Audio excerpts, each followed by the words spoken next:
Kabar ada gerakan bawah tanah untuk mempengaruhi hakim dan jaksa di sidang perkara pembunuhan Brigadir J menjadi teka-teki. Mahfud MD mengakui ada gerakan bawah tanah tengah bergerak meminta agar hakim dan jaksa memberikan hukuman ringan kepada Sambo dan juga Putri Chandrawati. Menanggapi hal itu, Jaksa Agung Muda Bidang Tindak Pidana Umum atau Jampidum Kejaksaan Agung, Fadil Zumhana, merespon perkataan Menko Polhukam soal adanya gerakan bawah tanah soal vonis Ferdy Sambo. Menurut Kejagung, pihaknya menghormati Mahfud MD seraya menyebut akan terus mengawal kasus pembunuhan Brigadir J. Dia juga mengklaim omongan Mahfud soal gerakan gerilya minta vonis Ferdy Sambo lebih rendah itu adalah bukti kepeduliannya sebagai pribadi dan juga pemerintah. Fadil juga menyebut ada yang diungkapkan Mahfud adalah bagian dari proses penegakan hukum. Mahfud menyebut dalam gerilya itu ada yang meminta Ferdy Sambo dihukum ringan, bahkan ada yang meminta bekas Kadif Propam itu dibebaskan. Ia juga menyebut gerilya dengan analogi angka dan huruf terkait vonis dari Ferdy Sambo. Terkait dugaan gerilya itu, Mahfud juga menyebut kejaksaan sudah diamankan. Pemerintah juga memastikan kejaksaan bakal independen di kasus pembunuhan Brigadir J. Menteri Koordinator Bidang Politik Hukum dan Keamanan Indonesia, Mahfud MD, ikut mengomentari isu yang berkembang soal penjatuhan hukuman bagi terdakwa kasus pembunuhan Brigadir J. Tak tanggung-tanggung, Mahfud membongkar jika sebelumnya dirinya mendengar selentingan terkait kasus penyuapan untuk hukuman para terdakwa itu. Ditambah lagi, terdapat kejanggalan di mana tuntutan jaksa terhadap Richard Eliezer sebagai JC lebih lama dibandingkan para terdakwa lain yang hanya 8 tahun. Selain itu, Mahfud juga menilai adanya keterangan-keterangan yang janggal dari Ferdy Sambo selama persidangan. Sesuai dugaan, Mahfud MD menilai jika suami dari Putri Chandrawati sebagai inisiator ini akan mendapat pasal 340 di mana berisi hukuman penjara seumur hidup atau hukuman mati. Kali ini publik dihebohkan dengan pengakuan Mahfud di mana dirinya mendengar desas-desus soal adanya pesanan hukuman untuk Ferdy Sambo. Menurut Mahfud MD, pesanan hukuman itu adalah meminta agar Ferdy Sambo dihukum berupa angka, jangan huruf.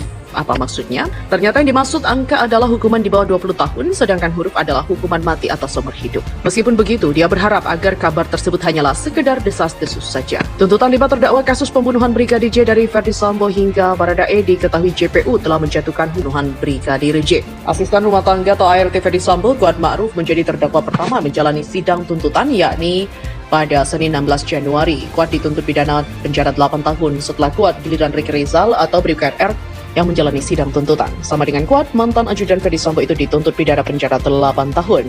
Selang sehari atau Selasa 17 Januari, sidang tuntutan dengan terdakwa Ferdy Sambo digelar. Mantan Kepala Divisi Propam dan Polri itu dituntut hukuman pidana penjara seumur hidup.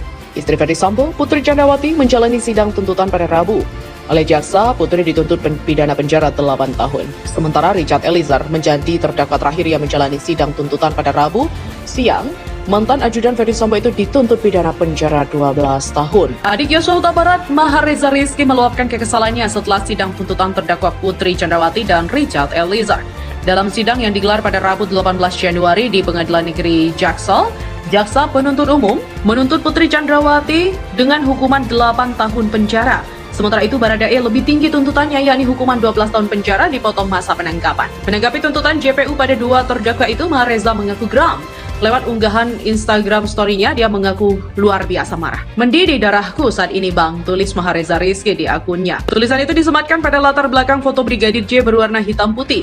Tak hanya Mahareza Rizky, ayah dan ibu Brigadir J, Samuel Huta Barat dan Rosti Simanjuntak mengaku kecewa mengenai Putri Chandrawati hanya dituntut 8 tahun penjara. Sementara Baradae sebagai JC dalam kasus Brigadir J justru dituntut lebih lama.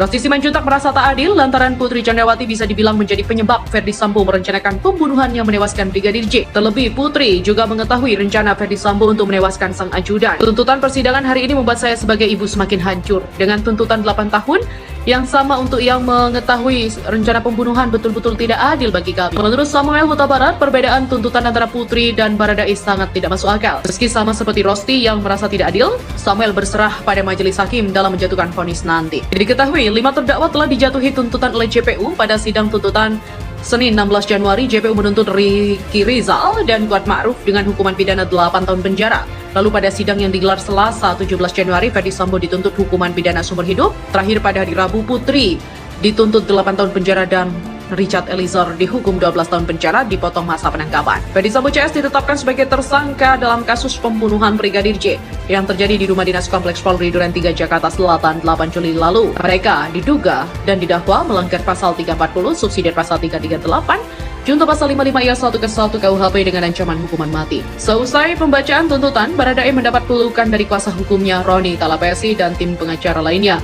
Baradae terlihat menangis menunduk seperti menangis. Sementara Roni tampak mengelus punggung lainnya mencoba menenangkan. Setelahnya Roni menanggapi tuntutan yang diberikan JPU. Menurut Roni, tuntutan yang diajukan JPU tidak adil. Yang menegaskan bersama tim kuasa hukum lainnya akan mengajukan nota pembelaan atas tuntutan yang diberikan pada Baradae. Menanggapi hal itu, Hakim Ketua Wahyuman Santosa pun mengatakan sidang pembacaan nota pembelaan akan digelar pada Rabu 25 Januari mendatang.